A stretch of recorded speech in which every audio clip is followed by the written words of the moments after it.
A9 TV. YS Vivekananda Reddy కుమార్తె Sunitha, PCC అధ్యక్షులు YS షర్మిలపై ప్రకాశం జిల్లా సంతనూతలపాడు ఎమ్మెల్యే టీజేఆర్ సుధాకర్ బాబు ఫైర్ అయ్యారు. బైబిల్ ప్రకారం మీరిద్దరూ తప్పుపోయిన కుమార్తెలని, ఇప్పటికైనా మారు మనసు పొంది అన్నకి క్షమాపణ చెప్పండని సుధాకర్ బాబు అన్నారు. సునీత, షర్మిల శాస్త్రి నోరు అదుపులో పెట్టుకోవాలని, ముఖ్యమంత్రి మీరు మాట్లాడుతున్నారని స్పృహలో ఉండండి సూచించారు. రాజకీయ వాంఛతోనే మీరు వక్రబుద్ధితో వ్యవహరిస్తున్నారని, వైఎస్ఆర్ స్ఫూర్తిని జగన్మోహన్ రెడ్డి నిలబెడుతున్నారని, మీరేమో ఆయన పేరు చెడగొడుతున్నారని అన్నారు. ఈరోజు ప్రెస్ మీట్లోని కొన్ని ముఖ్యమైన అంశాలు మీ ద్వారా ఈ ఆంధ్ర రాష్ట్ర ప్రజలకు చెప్పాలనే ఉద్దేశంతో ఈ కార్యక్రమం పెట్టుకోవడం జరిగింది. నిన్న జగన్మోహన్ రెడ్డి గారు దేవుని దయతో, పులివెందుల ప్రజలందరి యొక్క దీవెనలతో పులివెందుల అసెంబ్లీ నియోజకవర్గానికి సంబంధించి అభ్యర్థిగా నామినేషన్ దాఖలు చేశారు. లక్షలాది మంది అభిమానులు వచ్చి దీవించారు. వారందరికీ కూడా సభాముఖంగా, పత్రికాముఖంగా మేము కృతజ్ఞతలు చెప్తున్నాం. ముఖ్యమంత్రి గారిని మరోమారు దీవించబోతున్నాం. ఆ సందర్భంగా వారు చెప్పిన ప్రసంగం పైన కాంగ్రెస్ పార్టీ అధ్యక్షురాలు షర్మిల గారు మరియు వివేకానంద రెడ్డి గారి కూతురైన సునీత గారిద్దరూ ముఖ్యమంత్రి గారిని మరోమారు మాటలు దాడి చేశారు. నేను వారిద్దరిని తప్పిపోయిన కుమార్తెలుగా అభివర్ణిస్తున్నాను. వారిద్దరూ నమ్ముతున్న బైబిల్లోనే ఆ వాక్యాలు ఉన్నాయి. మీడియా ద్వారా వారు వినాలని, ఇంటికి వెళ్ళి ఆ వాక్యం చదువుకొని మారు మనసు పొంది మనసు మార్చుకొని వచ్చి అన్నయ్య కాళ్ళు పట్టుకోవాలని నేను కోరుతున్నాను. వాళ్ళకి రెఫరెన్స్ కూడా ఇస్తాను. వాళ్ళకి తెలుసు నాకన్నా ఎక్కువ బైబిల్ జ్ఞానం కలిగిన షర్మిల గారికి మరియు సునీత గారికి నేను చిన్నవాడిని. కొన్ని వాక్యాలు చెబుతారు.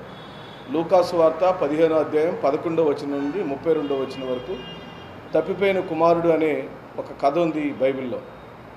ఓ తండ్రికి 2 కుమారులు ఉంటే రెండో కుమారుడు చెడు వ్యసనాలకు బానిసై దేశతిమ్మరిగా తిరగాలని, దేశంలో ఉన్న అందాలను చూడాలని, దేశంలో ఉన్న అన్నిటిని అనుభవించాలనే ఉద్దేశంతో తన ఆస్తిని పంపకం చేయమని అడిగి ఆస్తిని పంచుకొని తనకి తండ్రి ద్వారా వచ్చిన ఆస్తిని తీసుకొని దేశాలమ్మడికి వెళ్ళి దేశాల్లో ఆ డబ్బులన్నీ ఖర్చు పెట్టి చిట్ట చివరకు నేరస్తుడై ఓ జైల్లో పడతాడు. జైల్లో కనీసం తినటానికి కూడా తిండి లేక పొట్టు తింటాడు. అంటే ఎవరైతే జైలు అధికారులు ఉంటారో వాళ్ళు కనీసం భోజనం కూడా అబ్బాయికి పెట్టరు రెండో కుమారుడికి. అప్పుడు నా తండ్రి గొప్పవాడుగా ఉన్నాడు, నా తండ్రి రాజ్యాధికారిగా దేశ అధ్యక్షుడిగా ఉన్నాడు, నేనేమో ఇక్కడ పొట్టు తింటున్నాను, నాకు కనీసం అన్నం కూడా పెట్టట్లేదని మారు మనసు పొందిన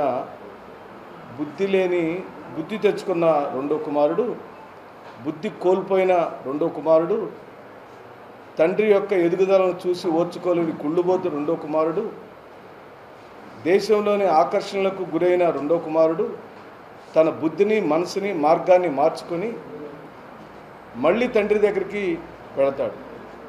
తల్లిదండ్రి దగ్గరికి వెళ్ళి నన్ను ఆదరించమని అడుగుతాడు.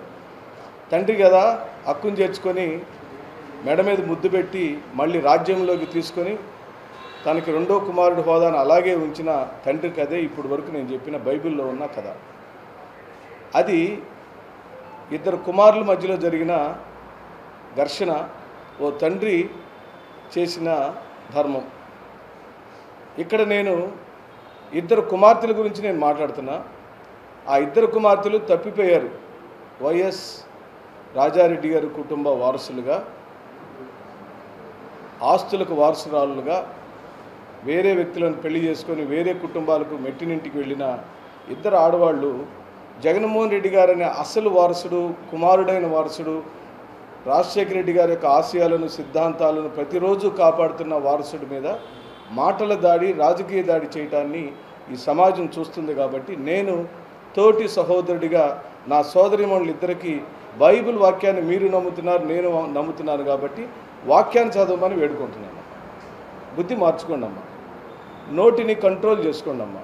మీరు మాట్లాడుతున్న వ్యక్తి బహుశా మీకు చిన్నప్పుడు అన్నయ్య అయి ఉండొచ్చు, మీ తోడబుట్టినవాడు అయి ఉండొచ్చు, మీకు అత్యంత ప్రేమ అయి ఉండొచ్చు, చనిపోయిన వివేకానంద రెడ్డి గారి మీద కూడా మీ ఇద్దరికి బాగా ప్రేమ ఉండుండొచ్చు, ఉండకపోయి కూడా ఉండుండొచ్చు, కొంతకాలం ఉండుండొచ్చు, కొంతకాలం పోయి ఉండొచ్చు. అది నా పరిధిలో అంశం కాదు. కానీ ఇప్పుడు కొత్తగా మీరిద్దరు వివేకానంద రెడ్డి గారి మీద ప్రేమ తెచ్చుకొని ఈ ఆంధ్ర రాష్ట్ర ప్రజలచే ఎన్నుకోబడిన, ప్రజాస్వామ్యబద్ధంగా ఎన్నుకోబడిన ఒక ప్రజానాయకుడిని ప్రతిరోజు ఆ విధంగా మాట్లాడటం అనేది మాకు చాలా చాలా బాధ కలిగిస్తుంది. మీరు ఫస్ట్ మీ ఇద్దరు నేర్చుకోవాల్సింది, మీరు మాట్లాడుతున్న వ్యక్తి వైఎస్ జగన్మోహన్ రెడ్డి గారు, వైఎస్ రాజశేఖర రెడ్డి గారి కుమారుడు. అది కుటుంబపరమైన అంశమే కానీ రాష్ట్ర రాజకీయాలకు సంబంధించిన ఆయన ముఖ్యమంత్రి గారు అనే విషయాన్ని మీరు దయచేసి గమనించుకోమని వేడుకుంటున్నాను. పోనీ మీరు ఏదైనా చర్చనీయ అంశాలతో, ఈ ఆంధ్ర రాష్ట్రంలో అభివృద్ధి లేదు, చర్చకు రండి మాట్లాడతాను. ఈ ఆంధ్ర రాష్ట్రంలో సంక్షేమ పథకాలు లేవు, చర్చకు రండి మాట్లాడుకుందాం. ఈ ఆంధ్ర రాష్ట్రంలో ఉద్యోగాలు లేవు, చర్చకు రండి మాట్లాడుకుందాం. అంతేగాని మీకు వారసత్వం అనేది ఆస్తుల రూపంలో వారసత్వం వస్తుంది, కానీ రాజకీయ వారసత్వం అనేది ప్రజలచే మెప్పు పొందితేనే, ప్రజలు కోరుకుంటేనే, ప్రజలతో ఆమోదం పొందితేనే వాళ్ళు అసలు రాజకీయ వారసత్వం పొందుతారు. మీ ఇద్దరికి రాజకీయ కాంక్ష పెరిగింది, మీ ఇద్దరిలో రాజకీయ వాంఛ పెరిగింది, రాజకీయ నాయకురాళ్ళుగా ఎదగాలనే కుటిలమైన మనస్తత్వం పెరిగింది. అందుకే మీరు ఆ బైబిల్లో చెప్పిన రెండో కుమారుడు యొక్క చంచలమైన బుద్ధి, ఏ విధంగా అయితే నాకు ఆస్తి పంపకం చేయనానా, నేను బయటికి వెళ్ళిపోతాను, పెద్ద కుమారులాగా నేను కూడా బయటికి వెళ్ళి వెతుకుతాను నానా, నాకేం తక్కువ ఉంది నానా, నేను ఎంత చూసి వస్తాను నానా, నాకు చాలా తెలివితేటలు ఉందని ఎలాగైతే జైలు పాలై పొట్టు తిన్నాడో, మీరు ఇలా గింగరాలు తిరిగి రౌండ్ తిరిగి చిట్ట చివరికి మళ్ళీ ఏదో ఒక రోజు విజయమ్మ గారు కాడ ఎదగాలనే కుటిలమైన మనస్తత్వం పెరిగింది. అందుకే మీరు ఆ బైబిల్లో చెప్పిన రెండో కుమారుడు యొక్క చంచలమైన బుద్ధి, ఏ విధంగా అయితే నాకు ఆస్తి పంపకం చేయనానా, నేను బయటికి వెళ్ళిపోతాను, పెద్ద కుమారులాగా నేను కూడా బయటికి వెళ్ళి వెతుకుతాను నానా, నాకేం తక్కువ ఉంది నానా, నేను ఎంత చూసి వస్తాను నానా, నాకు చాలా తెలివితేటలు ఉందని ఎలాగైతే జైలు పాలై పొట్టు తిన్నాడో, మీరు ఇలా గింగరాలు తిరిగి రౌండ్ తిరిగి చిట్ట చివరికి మళ్ళీ ఏదో ఒక రోజు విజయమ్మ గారు కాళ్ళు పట్టుకుంటారు. విజయమ్మ గారు చయ్యా పోనీ అయ్యారు, చెల్లెని క్షమించమని అంటది. ఆ రోజు మేము చూస్తామని చెప్పి అంటున్నారు. ఇంతలోకే మీరు తెలంగాణ వెళ్ళి రాష్ట్ర పార్టీ పెట్టారు, అక్కడ విఫలమైపోయారు, మళ్ళీ అక్కడి నుంచి ఆంధ్ర రాష్ట్రంలోకి వచ్చారు, అసలు లేని పార్టీకి అధ్యక్షురాలు అయ్యారు. అమ్మ మీరు అంశాల వారిగా నేను మీ దృష్టికి తెస్తాను. వైఎస్ఆర్ గారిని నేనే అసలు సిసలు వారసురాలని పదే పదే మీరు చెబుతున్నారు, జగన్మోహన్ రెడ్డి గారు కాదు అంటున్నారు. అమ్మ నేను అడుగుతున్నాను, రాజశేఖర రెడ్డి గారిని ప్రతిరోజు ప్రతి క్షణం బ్రతికిస్తున్నవాడు జగన్మోహన్ రెడ్డి గారు అయితే, ప్రతిరోజు ప్రతి క్షణం చంపుతుంది షర్మిలమ్మ గారు. దాని మీద డిబేట్ చేద్దాం, ఒక రోజంతా మాట్లాడదాం, మీరు రండి. అలాగనే కాంగ్రెస్కు బీజేపీకి మమ్మల్ని మీరు అంటగడుతున్నారు, దాన్ని మేము ఖండిస్తున్నాం. మీరు కాంగ్రెస్లో జాయిన్ అయ్యారు, దాన్ని ఖండిస్తున్నాం.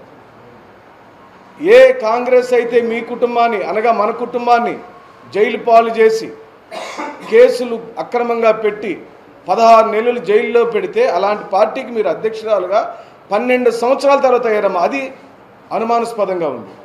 మీకు నిజంగానే కాంగ్రెస్ పార్టీ మీద ప్రేమ ఉంటే, మీ నాన్నగారు చనిపోయినప్పుడు జగన్మోహన్ రెడ్డి గారు కొత్త పార్టీ పెట్టినప్పుడు మీరు ఈ కొత్త పార్టీలోకి రాకుండా కాంగ్రెస్లోనే కొనసాగుండి ఉంటే మీరు కాంగ్రెస్ వాదిగా మేమందరం గుర్తించి ఉండేవాళ్ళు.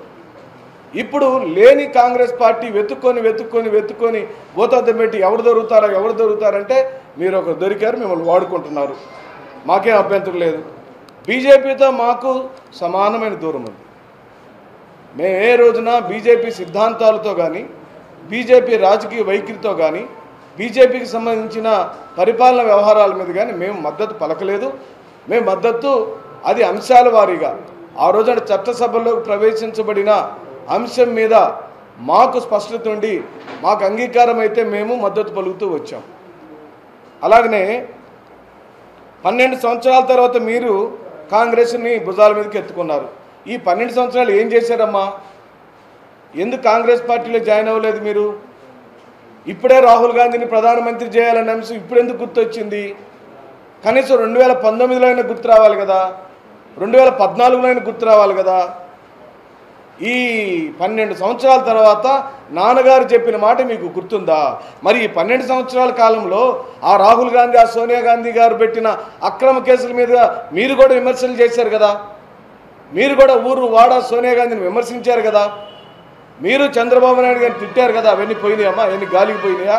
అక్కడే వైఎస్ఆర్ గారి అసలు వారసులు ఎవరనేది అర్థమవుతుందని చెప్పి నేను మనవి చేస్తూ అలాగనే మీరు పదే పదే ప్రతి దానిలో మీరేం కోరుకుంటున్నారంటే మీరు సానుభూతి కోరుకుంటున్నారు. ఆయన నిన్ను ఉచ్చరించింది పచ్చ చీర కట్టుకొని పచ్చదండులో చేరిపోయారు. నేను కూడా అన్నాను, పసుపు దండులో కలిసిపోయారని మళ్ళీ ఇప్పుడు అంటున్నాను. అది పసుపు దండు. ఆ పసుపు దండుకి మానవ మర్యాదలు లేవు, విచక్షణ లేదు, ప్రాంతాల మధ్యలో చిచ్చు పెట్టడం, గొడవలు పెట్టడం ఆ పచ్చదండు యొక్క ఉద్దేశం. మన కుటుంబంలో కూడా చిచ్చు పెట్టారు, నిన్ను లాగేశారు. అమ్మా, నువ్వు కట్టుకున్న చీర మీద కాదు సీఎం గారు కామెంట్ చేసింది, నువ్వు కట్టుకున్న రంగు మీద కామెంట్ చేశారు. సాక్షి పేపర్ గురించి మీరు మాట్లాడారు. సాక్షి పేపర్లో నిన్నటిదాకా ఎల్లో కలర్ లేదా, ఎల్లో కలర్ ఏమైనా పాపమా, అది శుభకార్యము, శుభమని చెప్పారమ్మా. ఎస్, సాక్షి పేపర్ మీద ఎల్లో కలర్ ఉంది. సాక్షి పేపర్ అంటే వైఎస్ఆర్ కాంగ్రెస్ పార్టీ పత్రిక కాదమ్మా, అది ప్రజల పత్రిక, ప్రజల కోసం ఉన్న పత్రిక, తప్పును ఏలెత్తి చూపించే పత్రిక, జగన్మోహన్ రెడ్డి గారి యొక్క భాగస్వామితో ఉన్న పత్రిక. అయినంత మాత్రాన దానికి మేము వైఎస్ఆర్ కాంగ్రెస్ పార్టీ రంగులు ఏ రోజు వేయలేదు, రేపు కూడా వేయబోం. అది అందరికీ సంబంధించింది చెప్పటమే ఆ రోజు ఎల్లో కలర్ని పెట్టడం అనే ఉద్దేశం. ఇప్పుడు ఎట్లాగో బ్లూ కలర్కి మార్చుకున్నావులేమ్మా, మీలాంటి వాళ్ళు ఇలా మాట్లాడుతున్నారని ఇప్పటికీ చెబుతున్నామమ్మా. నీకు పచ్చ చీరలు కట్టుకునే ఆలోచన వచ్చినప్పుడే మాకు అనుమానం వచ్చింది.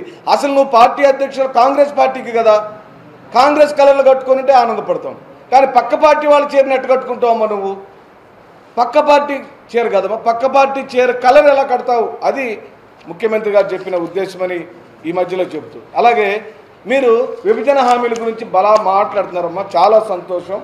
మేము సాధించలేకపోయామన్నారు, ముఖ్యమంత్రి గారు ఏమి సాధించలేకపోయారు అంటున్నారు. మేము ఒప్పుకుంటామమ్మా. మేము మిమ్మల్ని అడుగుతున్నామమ్మా, మీరు కాంగ్రెస్ అధ్యక్షురాలు, యాక్చువల్గా మీకు ఆ పాపంలో భాగస్వామ్యం లేదు. మీరు 2014 విభజన అప్పుడు మన పార్టీలోనే ఉన్నారు. ఇప్పుడు అక్కడికి పోయి విమర్శలు మా వైపు తిప్పారు. మేమేం అడగట్లేదమ్మా.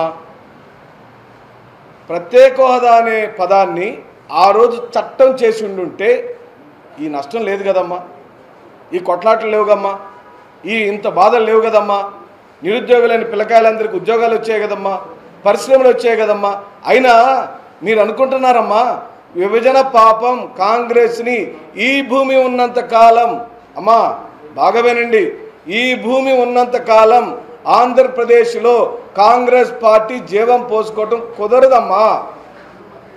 ఈ ఆంధ్ర రాష్ట్ర ప్రజల యొక్క ఉసురు కాంగ్రెస్ పార్టీకి తగిలింది. ఈ ఆంధ్ర రాష్ట్ర ప్రజల యువత, మహిళల యొక్క ఉసురు, రైతుల యొక్క ఉసురు కాంగ్రెస్ పార్టీకి తగిలి మట్టి కొట్టుకొని పోయిందమ్మా. కాంగ్రెస్ పార్టీని ఇక్కడేదో బతికిద్దామని విభజన హామీలన్నిటి గురించి ఉచ్చరించి మాట్లాడటం వల్ల సొత్తు దండగని ఈ చెబుతూ, అలాగే మీ అన్నయ్య అనే మాట గతం, ఇప్పుడు ఆయన మహానాయకుడు, ఓ రాష్ట్రానికి ముఖ్యమంత్రి, ప్రజల యొక్క ఆరాధ్య దైవం, పేదల పెన్నిది, మహిళలకు ఆసరా ఇచ్చిన అన్నయ్య, చేయూత ఇచ్చిన తమ్ముడు, వృద్ధులకు వికలాంగులకు పెన్షన్ని 3000 ఇస్తున్న మహానాయకుడమ్మా జగన్మోహన్ రెడ్డి గారు. జగన్మోహన్ రెడ్డి గారిని మీరు ఓన్ చేసుకొని మా అన్నయ్య, మా వివేకం బాబాయ్, ఇది కుటుంబ